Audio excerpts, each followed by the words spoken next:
الحمد لله رب العالمين والعاقبة للمتقين والصلاة والسلام على سيد الأنبياء والمرسلين وعلى آله وأصحابه الطيبين الطاهرين أما بعد فأعوذ بالله من الشيطان الرجيم بسم الله الرحمن الرحيم إن الله لا يغير ما بقوم حتى يغير ما بأنفسهم صدق الله العظيم عن أبي هريرة رضي الله تعالى عنه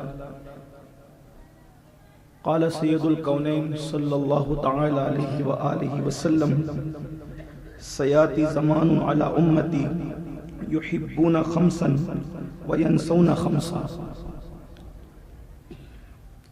يحبون الدنيا وينسون الآخرة ويحبون المال وينسون الحساب ويحبون الخلق وينسون الخالق ويحبون الذنوب وينسون التوبة ويحبون القصور وينسون المقبرة أو كما قال عليه الصلاة والسلام صدق الله وصدق رسول الله صلى الله تعالى عليه وآله وسلم غوث اعظم بمنی بے سرو ساما مددے قبلہ دین مددے کعبہ ایمان مددے انتظار کرم تستمن عینی را اے خدا جو خدا بینو خدا دا مددے بگیردہ بے بلا افتادہ کشتی ضعیفانو شکستہ رات کشتی بحق کے خواجہ عثمان ہارون مدد کن مدد کن مدد کن یا معین الدین چشتی منبر پر رونق افروز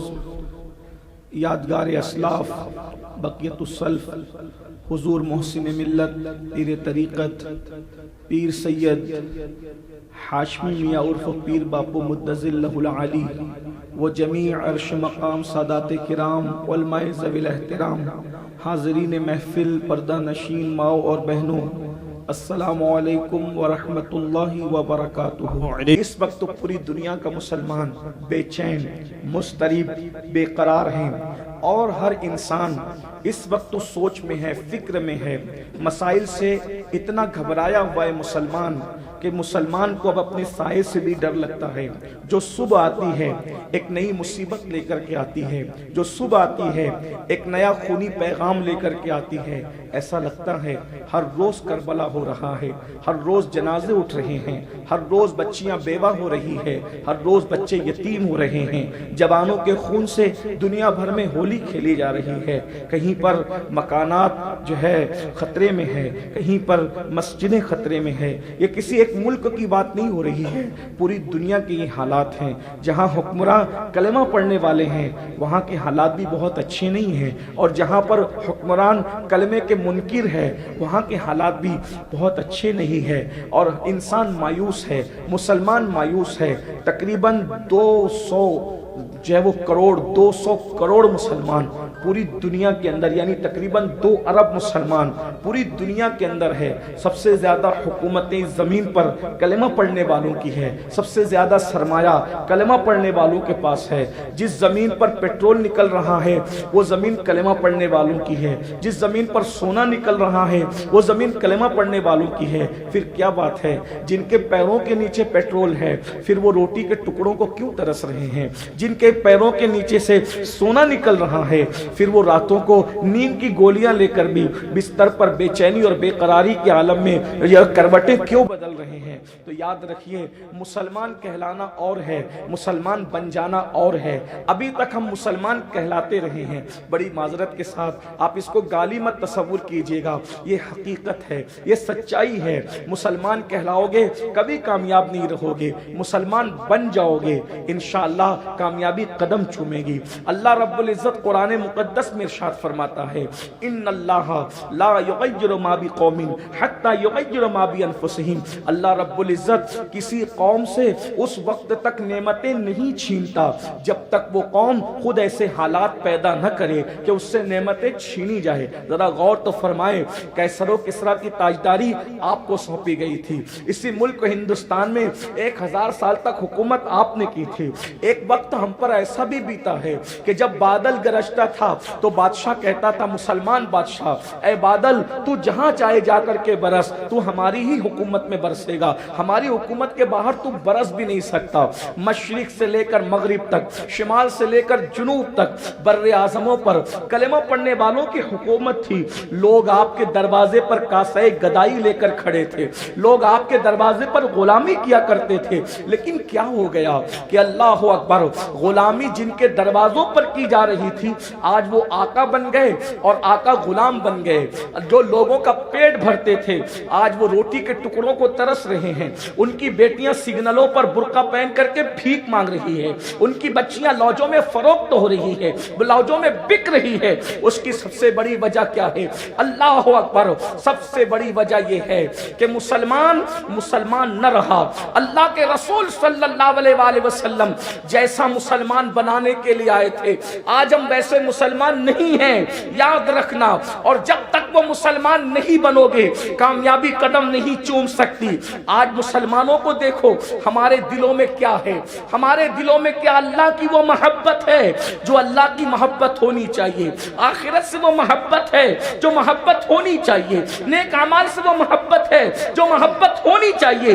اللہ اکبر، غیب داں نبی مصطفیٰ کریم رؤوف الرحیم صلی اللہ علیہ وآلہ وسلم نے اپنی غیب کی نگاہوں سے آج کے حالات کو دیکھ کر گویا اس کی سروے رپورٹ پیش کی۔ میں نے حدیث مبارکہ مکاشفۃ القلوب سے تلاوت کرنے کا شرف حاصل کیا، اس حدیث مبارکہ کو آپ کی خدمت میں پیش کرتا ہوں، ذرا غور کیجئے گا اور پھر تصور کیجئے گا۔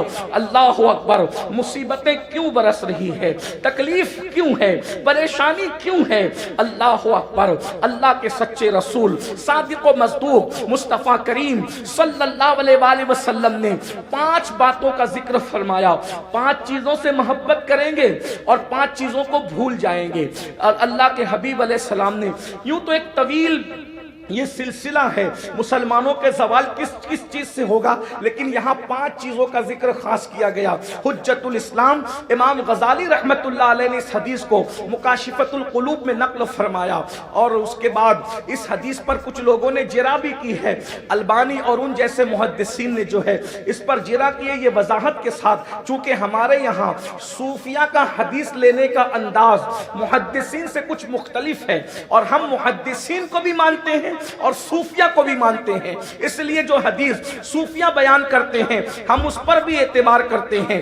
اللہ کے رسول صلی اللہ علیہ وآلہ وسلم نے ارشاد فرمایا میری امت پر ایک زمانہ ایسا آئے گا، فرمایا ان قریب میری امت پر ایک زمانہ ایسا آئے گا کہ وہ 5 چیزوں سے محبت کریں گے اور 5 چیزوں کو بھول جائیں گے، 5 چیزوں کو فراموش کر دیں گے۔ اب حدیث کے آئینے میں میں بھی اپنا چہرہ دیکھوں اور آپ بھی اپنا چہرہ دیکھیں، اور ہم سب ذرا غور کریں، کیا ہم وہی مسلمان ہیں جو صفا کے چبوترے سے اللہ کے رسول نے بنایا تھا؟ کیا ہم وہی مسلمان ہیں جو مصطفیٰ جان رحمت بنانے کے لیے آئے تھے؟ اللہ کے سچے رسول صادق و مصدوق صلی اللہ علیہ وآلہ وسلم فرماتے ہیں یحبون الدنیا وینسون الآخرہ، دنیا سے محبت کریں گے اور آخرت کو بھول جائیں گے۔ پہلی نشانی اپنے زوال کی، دنیا سے محبت کریں گے اور آخرت کو بھول جائیں گے۔ یہاں کون دنیا کا محب نہیں ہے؟ یہاں کون دنیا کا عاشق نہیں ہے؟ خوگرے حمد سے تھوڑا سا گلا بھی سن لے میرے بھائیوں، بتاؤ آج دنیا کتنی رچ بس گئی ہے، دنیا کتنی محبوب ہو گئی ہے، اور آخرت سے کون پیار کرتا ہے؟ آخرت سے کون محبت کرتا ہے؟ اللہ اکبر، ذرا غور تو فرمائیں، دنیا دنیا دنیا، اس قدر دنیا رچ بس گئی ہے، ہم دنیا میں غرق ہو گئے، دنیا کے اندر ڈوب گئے۔ غیب داں نبی صلی اللہ علیہ وآلہ وسلم نے فرمایا دنیا سے محبت کریں گے، آخرت کو بھول جائیں گے۔ بولو بھولے ہیں کہ نہیں بھولے؟ آخرت کو بھول چکے ہیں۔ آخرت کو اگر ہم نے آخرت کو نہ بھولا ہوتا تو ہم ناپ تول میں کمی کیوں کرتے؟ اگر ہم نے آخرت کو نہ بھولا ہوتا تو ہم بہنوں کا حصہ دبا کر کیوں بیٹھتے؟ اگر ہم نے آخرت کو نہ بھولا ہوتا تو ہم پڑوسیوں پہ ظلم کیوں کرتے؟ اگر ہم نے آخرت کو نہ بھولا ہوتا تو اللہ اکبر ہم کسی پر ظلم کیوں کرتے؟ اللہ اللہ، ذرا غور تو فرمائیں، وہ ایک وہ ایک دور وہ تھا، ایک زمانہ وہ تھا کہ سیدنا فاروق اعظم جیسی ہستی اپنے غلام کی حق تلفی نہیں کرتے۔ غور کیجئے، جس کو رسول اللہ نے مسلمان بنایا وہ کس شان کا مسلمان تھا کہ جب اللہ اکبر ملک شام کے سفر پر جا رہے ہیں، ایک ہی سواری ہے، فرماتے ہیں کچھ دیر میں بیٹھوں گا، کچھ دیر تو بیٹھے گا۔ چشم فلک نے دیکھا، پشت زمین نے دیکھا کہ جس کو رسول اللہ نے مسلمان بنایا تھا وہ غلام کا بھی حق نہیں چھینتا، اور ہم جو مسلمان بنے ہیں اپنے ماں باپ کا بھی حق ادا نہیں کرتے، اپنے ماں باپ کا بھی حق۔ وہاں غلام کی حق تلفی نہیں ہے اور یہاں ماں باپ کا حق ادا نہیں کر رہے ہیں۔ بولو تباہ نہیں کیے جاؤ گے تو کون بچائے گا؟ کون بچائے گا تباہی سے؟ ہمیں تباہی کے لیے میزائل، تلوار اور بموں کی ضرورت نہیں ہے، ہمارے اعمال ہمیں خود تباہ کر رہے ہیں، ہمارے اعمال ہماری تباہی کے لیے کافی ہے۔ ذرا غور تو کریں، فاروق اعظم نے خریدے ہوئے غلام کا حق ادا کیا، اور یہاں اپنی بیوی کا بھی لوگ حق ادا نہیں کرتے۔ میں کوئی بے حیائی کی بات کرنے نہیں بیٹھا، لیکن آئینہ دکھانے کی ضرورت ہے۔ منکوحہ بیوی جو نکاح کے اندر موجود ہے، اس کے ہوتے ہوئے گھنٹوں فون پر کس سے باتیں کی جاتی ہے؟ کیا یہ بیوی کی حق تلفی نہیں ہے؟ نکاح والی بیوی گھر میں رہنے کے بعد بھی ناجائز اور حرام تعلقات دولت کے غرور اور گھمنڈ کے اندر جو کیا جاتا ہے، یہ کس کی حق تلفی؟ آپ کہتے ہیں ہم تو کل تک کیسر و کسریٰ کے تاجدار تھے۔ جو رسول اللہ نے مسلمان بنایا تھا نا، وہ مسلمان تھے کیسر و کسریٰ کے تاجدار، اور اگر آج بھی ہم وہ مسلمان بن جائیں تو آج بھی کیسر و کسریٰ ہمارا انتظار کر رہے ہیں، آج بھی وہ ہمارے قدموں میں جھکنے کے لیے تیار ہے۔ وقت کی سپر پاور آج بھی کوئی آئے تو صحیح نا۔ بولو آخرت سے ہمارے دل میں پیار کتنا؟ پہلی بات تو آخرت کے بارے میں کچھ عطا پتہ ہی نہیں کہ آخرت ہے بھی کیا۔ اور میرے جیسے کچھ پاگل لوگ آپ کے درمیان آ کر کے آپ کو کہتے ہیں کہ ان کا چہرہ دیکھو تو جنت مل جائے گی، ان کا دیکھ لو تو جنت مل جائے گی، اور ایک بار یہ کہہ دو گے تو جو جنت مل جائے گی، اور اس کا دامن پکڑ لو گے تو جنت مل جائے گی، ایک بار میرا شعر سن کر سبحان اللہ کہہ دو گے تو بھی جنت مل جائے گی۔ بڑی معذرت کے ساتھ ہنسنے کی بات نہیں ہے، جنت اپنے باپ کی جاگیر نہیں ہے، آخرت آخرت ہے۔ آپ مجھے جو چاہیں کہہ لیں، لیکن میں آپ کا خیر خواہ ہوں۔ اگر جنت اتنی آسان ہوتی جتنی تم نے کر رکھی ہے تو حضرت امیر حمزہ کا کلیجہ نہ چبایا جاتا، حضور کے چچا جان کا کلیجہ چبایا گیا ہے۔ مصعب ابن عمیر جیسے لوگ شہید ہوئے ہیں اور شہادت کے بعد ان کو کفن تک میسر نہیں ہے۔ عبداللہ ابن جہش جیسے لوگ، ان کو کفن تک میسر نہیں ہے۔ آپ غور تو فرمائیں، کتنی ماؤں کی گودیں اجڑی ہے، کتنی عورتوں کا سہاگ اجڑا ہے، کتنے گھر اجڑے ہیں، کتنے ہزار بچے یتیم ہوئے ہیں، تب کہیں جا کر دین ہمارے گھر تک پہنچا ہے، اور ہمیں اس کا احساس ہی نہیں ہے۔ کتنی قربانیوں کے بعد اللہ کا دین ہمارے گھر تک پہنچا، ہم نے کبھی احساس کیا؟ یقیناً کچھ چہرے ایسے ہیں جن کو دیکھ کر جنت ملتی ہے، میں اس کا منکر نہیں ہوں، لیکن جو چہرے دکھا کے جنت بانٹی جا رہی ہے وہ چہرے نہیں ہیں۔ اس لیے کہ جن چہروں کو دکھا کے ہم جنت بانٹ رہے ہیں، آج کی تاریخ میں ان کے جنتی ہونے کی بھی ہمارے پاس کوئی گارنٹی نہیں ہے۔ اس لیے کہ جنت میں جانے کے لیے ایمان پر خاتمہ ضروری ہے، اور ایمان پر خاتمہ کس کا ہوگا یہ نہیں ہے کہ کوئی گارنٹی لی گئی ہے کہ فلاں پیر کا بھی ہوگا، فلاں امام کا بھی ہوگا، فلاں خطیب کا بھی ہوگا، فلاں متولی کا بھی ہوگا، فلاں مجاور کا بھی ہوگا۔ اگر یہی گارنٹی کی بات تھی تو سن لو، تم نے عید منایا نا، کتنی دھومیں مچائی عید کے دن، کتنا ادھم مچایا عید کے دن، اللہ اکبر، کیا کیا نہ کیا عید کے دن، مگر آؤ بغداد کا تاجدار، بغداد کا دولہا اللہ ہم قادریوں کا پیر جس کا نام آنے پر قلندر مچلتے ہیں، اولیاء کرام کا کہ روح کانپ جاتی ہے، خدایا میری زبان پر یہ کس کا نام آیا جس کو جس کی ٹھوکروں سے مردے زندہ ہوتے ہیں، جس کے گھر کے طواف کے لیے کعبۃ اللہ کی شان یوں بیان ہوتی ہے، سارے اقطاب جہاں کرتے ہیں کعبے کا طواف، کعبہ کرتا ہے طواف درے والا تیرا، قسم دے دے کے کھلاتا ہے پلاتا ہے تجھے پیارا اللہ تیرا، چاہنے والا تیرا، جو ولی قبل تھے یا بعد ہوئے یا ہوں گے سب قدم رکھتے ہیں دل میں میرے شاہ تیرا، وہاں کیا مرتبہ ہے غوث ہے بالا تیرا، اونچے اونچوں کے سروں سے قدم آنا تیرا،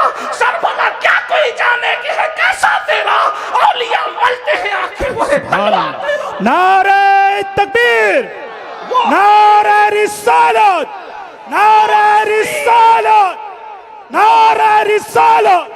وہ ہستی جس کی ولایت پر ابن تیمیہ جیسا آوارہ فکر شخص بھی اتفاق کرتا نظر آتا ہے، وہ ہستی جس کی ولایت اور جس کی کرامت کے بارے میں ابن تیمیہ آوارہ عقیدہ شخص بھی کہتا ہے کہ شیخ عبد القادر جیلانی کی کرامت حد تواتر کو پہنچی ہے۔ ایسی ہستی عید کے دن مریدین دروازے پہ کھڑے ہیں اور گھر کا دروازہ بند ہے اور گھر کے اندر سے ہچکیوں کی آواز آ رہی ہے، کون سید؟ ایسا صحیح النسب سید جس کا شجرہ نسب سنیوں کے بچے بچے کو پتا ہے۔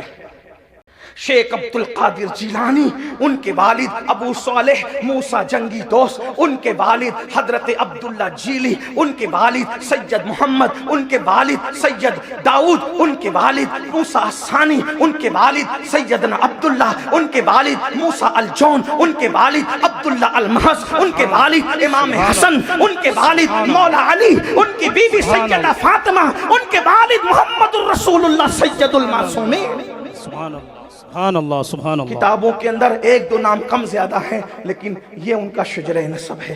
باپ کی طرف سے حسن کے بیٹے امام حسن کے بیٹے، اور ماں کی طرف سے امام حسین کے بیٹے، امام حسین کے بیٹے امام زین العابدین، ان کے بیٹے امام باقر، ان کے بیٹے امام جعفر صادق، ان کے بیٹے امام موسیٰ کاظم، اور ان کے بیٹے امام موسیٰ کاظم رضی اللہ تبارک و تعالیٰ عنہ، اور ان کے بعد 3 نام آتے ہیں، اور ان 3 ناموں کے بعد پھر نام آتا ہے حضرت سیدہ طیبہ طاہرہ، سیدہ ام الخیر بی بی فاطمہ جو سرکار غوث العظم دستگیر کی امی ہیں، ان کے والد بزرگوار حضرت سیدی عبداللہ سومئی السالار رضی اللہ اکابر اولیاء میں سے تھے۔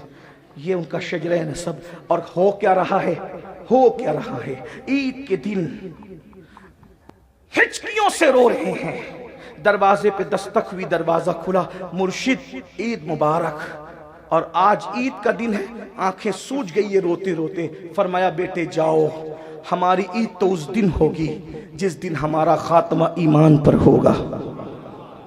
جس کی ٹھوکر سے مردے زندے ہو رہے ہیں ان کو اپنے خاتمے کی یہ فکر ہے، اور جو رات کے 3 بجے تک زنا کی فلمیں دیکھتے ہیں وہ جنت کے ٹھیکیدار بنے ہوئے ہیں۔ جو جمعہ کی 2 رکعت پڑھ کر کے مسجد سے ایسے بھاگ جاتے ہیں جیسے اسکول کی چھٹی ہونے پر اسکول کے بچے بھاگتے ہیں، وہ لوگ جنت کے ٹھیکیدار بنے ہوئے۔ یہ ہنسنے کی بات نہیں ہے، جس دن مرو گے اس دن پتا چلے گا کہ ہم خود کو بھی دھوکہ دے رہے تھے اور قوم کو بھی دھوکہ دے رہے تھے، لیکن اس دن پچھتانا کام نہیں آئے گا۔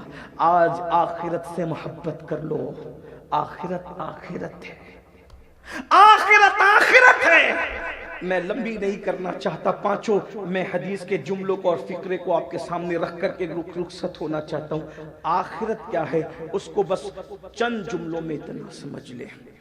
آخرت وہ ہے، میرے امام کہتے ہیں، ان کے سوا رضا کوئی حامی نہیں جہاں، گزرا کرے پسر پہ پدر کو خبر نہ ہو۔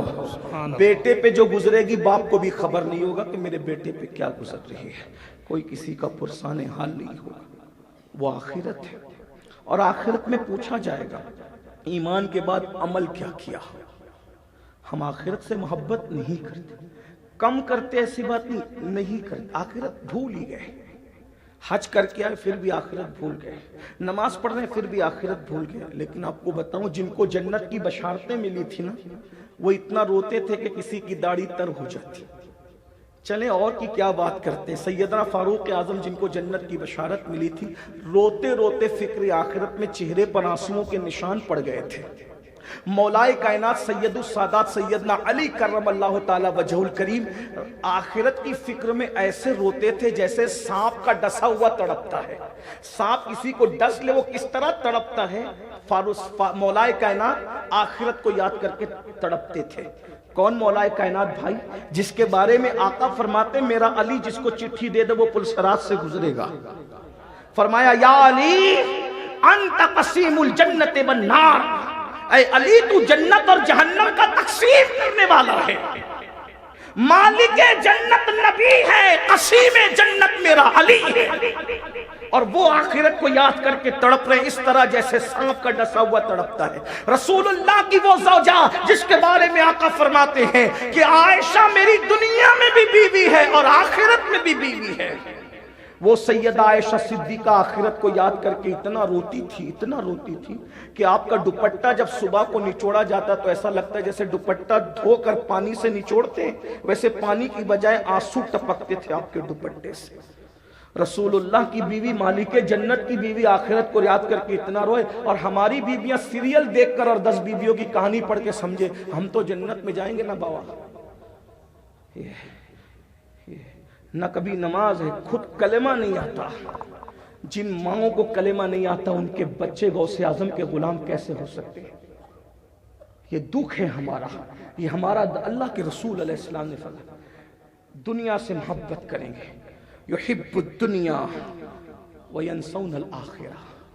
آج دیکھ لیجئے، بلکہ برا نہ مانے اور برا مان بھی لیں تو کوئی بات فرق نہیں پڑتا، حدیث سن لیں۔ اللہ کے رسول علیہ السلام فرماتے ہیں دنیا مردار کی طرح ہے، دنیا مردار کی طرح ہے اور دنیا دار کتوں کی طرح ہے۔ یہ حضور کی حدیث ہے۔ کیمیائے سعادت میں امام غزالی رحمۃ اللہ علیہ نے اس کو لکھا، دنیا مردار کی طرح ہے اور دنیا دار کتے کی۔ دنیا دار کا اچھا، کچھ لوگ اب یہاں یہ سمجھیں گے کہ تجارت کرنا یہ دنیا ہے، مال کمانا دنیا ہے، مال جمانا دنیا ہے۔ نہیں، یہ بھی فکر غلط ہے۔ دنیا اور دین کا فرق سمجھو۔ اللہ کو یاد رکھنا دین، اللہ کو بھول جانا دنیا۔ اگر کرانہ دکان پہ بیٹھ کر تمہیں اللہ یاد ہے، ناپ تول میں کمی اس لیے نہیں کرتے کہ اللہ دیکھ رہا ہے، تو تمہارا کرانہ دکان پہ بیٹھنا بھی دین ہے۔ اور اگر مصلی کی نماز پڑھ کے لوگوں کو دھوکہ دینے کے لیے ریاکاری کر رہے ہو تو تمہارا نماز پڑھنا بھی دنیا ہے۔ بات سمجھ میں آ گئی؟ اللہ کو بھولنا دنیا، اللہ کو یاد رکھنا دین۔ اگر تجارت کرنا یہ دنیا ہوتی تو سرکار غوث اعظم کے دور میں ان سے بڑا تاجر کون تھا؟ تاجر بنو، مالدار بنو۔ ہمارا مذہب زکوٰۃ دینے والا مذہب ہے، غریب لوگ تھوڑی زکوٰۃ دیتے، مالدار ہی لوگ زکوٰۃ دیتے۔ ہمارا مذہب صدقہ دینے والا مذہب ہے، غریب لوگ تھوڑی صدقہ دیتے، مالدار لوگ صدقہ دیتے ہیں۔ ہمارا مذہب حج کرنے والا مذہب ہے، غریب لوگ تھوڑی حج کر پاتے ہیں، مالدار ہی حج کر پاتے ہیں۔ اس لیے یاد رکھنا مالدار بنو، اس لیے کہ غربت کبھی کبھی انسان کو کفر تک لے جاتی ہے، لیکن کسی کا گلا دبا کے مالدار نہیں بننا، حلال سے بنو، محنت سے بنو۔ تو فرمایا دنیا مردار کی طرح اور دنیا دار کتے کی طرح۔ امام غزالی نے بہت پیارا سوال اٹھایا، کہا مردار تو کوا بھی کھاتا ہے، مردار چیل بھی کھاتی ہے۔ رسول اللہ نے یہ نہیں کہا کہ مردار دنیا اور دنیا دار چیل، دنیا دار کوا نہیں، حالانکہ مردار کوا بھی کھاتا ہے۔ وجہ کوا جتنا پیٹ کو لگتا ہے اتنا ہی کھاتا ہے، ایک بات۔ نمبر 2، کوا صرف گوشت کھاتا ہے، باقی سب چھوڑ کے بھاگ جاتا ہے۔ نمبر 3، کوے میں 1000 عیب کے باوجود ایک خوبی یہ ہے کہ جب کوے کو مردار ملتا ہے تو کائیں کائیں کر کے پوری برادری کو بلاتا ہے اور سب کے ساتھ مل کے کھاتا ہے۔ لیکن کتا، اس کی خصلت ہی الگ ہے۔ اس کتے کو جس دن مردار مل جائے یہ اپنی ماں کو بھی بھونک کر بھگا دیتا ہے، یہ اپنے بھائیوں کو بھی بھونک کر بھگا دیتا ہے۔ صرف گوشت نہیں کھاتا، چمڑا بھی ہضم کر جائے گا، گوشت بھی اور ہڈی بھی، کسی کو دیکھے گا ہی نہیں۔ تو جس کے دل میں دنیا بس جاتی ہے نا، پھر اس کو کچھ نظر ہی نہیں آتا۔ یہ ہے آج دنیا ہی ہے نا، بہنوں کا حصہ نہیں دینے دیتی، یہ دنیا کی محبت ہے۔ بھائیوں کا حصہ ہڑپ کر کے بیٹھے ہو، دادا گیری کرتے ہو، کیوں دیں گے تجھے؟ باپ مر گیا، اب کیا تیرا کیا بچا، چل نکل یہاں سے۔ پڑوسیوں کو دبا کے رکھتا، ہر طاقتور غریب کو دبا کے رکھتا ہے، کمزور کو دبا کے رکھتا ہے۔ مگر یاد رکھنا، انسان پر جب ظلم ہوتا ہے تو ظالم ظلم کر کے سو جاتا ہے، مگر مظلوم نہیں سوتا، اور مظلوم کی آہ اور اللہ کے درمیان کوئی پردہ نہیں ہوتا۔ اس لیے مظلوم کی آہ سے بچو۔ مظلوم کی آہ بہت خطرناک ہوتی ہے۔ میں تو دعا کرتا ہوں کہ اللہ کرے تمہارے دل میں بھی یہ بات اترے، اور تمہارے ذریعے سے جو ظلم کر رہے ہیں پوری دنیا میں، اللہ ان کے دلوں میں بھی یہ بات اتار دے۔ سرکار مولائے کائنات نے فرمایا، اللہ کافروں کو تو مہلت دیتا ہے مگر ظالموں کو مہلت نہیں دیتا۔ ظالم بہت دن تک کے نہیں جی سکتا، قدرت پھر حساب لیتی۔ اور یاد رکھنا، کسی پر بھی ظلم ہو، الخلق عیال اللہ، مخلوق اللہ کا کنبہ ہے، جس پہ ظلم کرو گے اللہ کو اذیت پہنچے گی۔ اور اللہ کی شان ہے، ان الذین یؤذون اللہ ورسولہ لعنہم اللہ فی الدنیا والآخرہ۔ آج ہمارے پڑوسی ہم سے محفوظ نہیں ہیں، بیویوں پہ ہم ظلم کر رہے ہیں، بچوں پہ ظلم کر رہے ہیں۔ آئیے بات ظلم کی آئی تو مجھے خوبصورت بات یاد آئی۔ ایک بہت بڑے صوفی مفکر نے اپنی کتاب میں یہ بات نقل کی، ایک بزرگ کے حوالے سے۔ ایک بہت بڑا بادشاہ تھا، اللہ نے بہت نوازا، اس کو بہت دولت دی، بہت حکومت، سلطنت سب دیا۔ اللہ جب نوازتا ہے تو کچھ لوگ فرعون بنتے ہیں، اور اقتدار مل جاتا ہے تو اقتدار کی کرسی پہ بیٹھ کے انسان اپنی اوقات اکثر بھول جاتا ہے، اور جو اوقات بھول جاتے ہیں پھر قدرت ان کو بخشتی نہیں ہے۔ اس لیے کسی بھی کرسی پر بیٹھو، چاہے مسجد کے اقتدار کی کرسی ہو، چاہے گھر کے اقتدار کی کرسی ہو، چاہے مدرسے کے اقتدار کی کرسی ہو، چاہے برادری کے اقتدار کی کرسی، اللہ کوئی عزت کی جگہ بٹھائے، اوقات میں رہو۔ یہ دیکھو کہ اللہ نے منصب دیا ہے۔ کچھ ایسے بھی لوگ ہیں نا، مسجد کے اگر بڑے بن جائیں، گھر میں بھلے ان کی بیوی ان کی نہ سنے، لیکن مولوی کو تو اپنا غلام سمجھ کر رکھتا ہے۔ یار حالات آج کے ہیں، اور میں نہیں سمجھتا کہ کوئی اس کا انکار کر سکتا ہے۔ خود جناب اگر پورے مہینے مسجد میں نہ آئے تو کوئی بات نہیں، امام صاحب 5 منٹ اگر دیر ہو گئے تو ایسے ڈانٹتا ہے جیسے کسی کسان مزدور کو ڈانٹا جا رہا ہے۔ یہ بھی بڑا المیہ ہے۔ بہرحال اللہ نے دولت دی، حکومت دی، سلطنت دی، اس نے سوچا محل بنائیں گے۔ محل بنایا۔ محل کے بالکل قریب میں ایک بوڑھی عورت کی کٹیا تھی، وہ اکیلی رہتی تھی، غریب تھی۔ چمچوں نے کہا کہ یہ محل کے سامنے ٹاٹ کا پیون لگتی ہے کٹیا، بوڑھی عورت سے کہا اس کو بیچ دو۔ اس نے کہا کہ اس کٹیا سے دل لگا ہوا ہے، جب تک رہوں بیچوں گی نہیں۔ تو کہا، بہت منایا سمجھایا، لیکن بڑھیا ضد کی ہٹ کی پکی تھی، اس نے کہا میں نہیں بیچوں گی۔ وہ کسی کام سے گئی ہوئی تھی، انہوں نے کیا کیا، اس کی کٹیا اکھاڑ کے پھینک دی۔ اس کا مطلب یہ بہت پرانی عادت ہے ظالموں کا نشیمن کو اجاڑنا۔ نشیمن اجاڑنے کی عادت ظالموں کی بہت پرانی ہے، لیکن اس کا انجام بھی سن لے کیا ہے۔ تم کسی کا نشیمن اجاڑو گے، قدرت تمہارے نشیمن کو اجاڑ دے۔ اس لیے کہ قدرت پھر قدرت ہے۔ ان اللہ علی کل شیء قدیر۔ کیا ہوا؟ جب اس کے نشیمن کو اجاڑ دیا، بڑھیا آئی تو اس کو اس کی کٹیا نہیں ملی۔ جب کٹیا نہیں ملی، خدا کی شان، خوب بارش ہوئی، بارش میں بھیگتی رہی اور ٹھنڈ سے کانپتی رہی۔ آخر کار جب برداشت نہ کر سکی تو آسمان کی طرف دیکھ کر کہا، میں کمزور تھی، تو طاقتور ہے، میری کٹیا توڑی جا رہی تھی تو کہاں تھا؟ میں نہیں تھی، تو کہاں تھا؟ بس اتنا کہنا تھا۔ نگاہ آسمان کی طرف اٹھی۔ کسی کی بربادی کے لیے بد دعا کی ضرورت نہیں ہوتی، مظلوم کا خاموش ہونا بھی بہت بڑی بد دعا ہوتی ہے۔ بلکہ یاد رکھنا، بعض مرتبہ بد دعا وہ اثر نہیں دکھاتی جہاں کسی کی خاموشی اثر دکھاتی ہے۔ خاموش بد دعا